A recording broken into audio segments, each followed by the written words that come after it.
Patay sa pamamaril ang dalawang abogadong mag-ama sa Cebu City.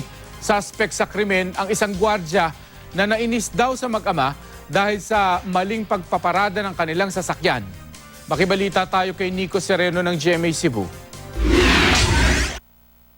Nabulabog ang mga residente ng Barangay Santa Cruz sa Cebu City matapos ang pamamaril sa maliit na iskinita na ito. Kwento ng ilang saksi, pagkaparada ng abogadong si Jeric Paderanga sa labas ng kanyang law office, bigla siyang pinagbabaril. Agad lumabas ng opisina ang ama ni Jeric na si Attorney Joring Paderanga na pinagbabaril din. Mabilis na tumakas ang sospek nang dumating ang tulong para sa mga biktima. Agad na dinala ang mag-ama sa ospital. Dead on arrival ang amang si Joring at namatay naman kagabi si Jeric. Nagtamo siya ng tama ng bala sa dibdib.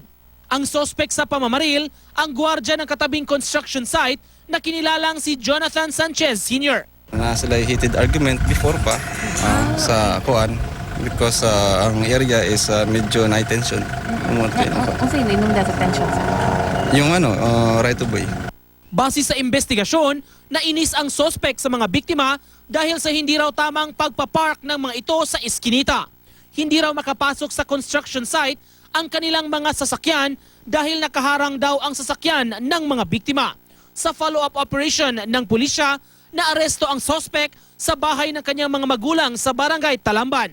Mixer mo sir, wag yung mixer ba? Buhos ba may sa building? Ayun. Ya, inigma lang ng mixer mo, gahi mo nagod. Nya.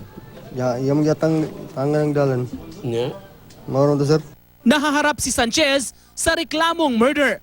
Wala namang pahayag ang pamilya ng mag-amang biktima. Nico Sereno, Nagbabalita, Pilipinas.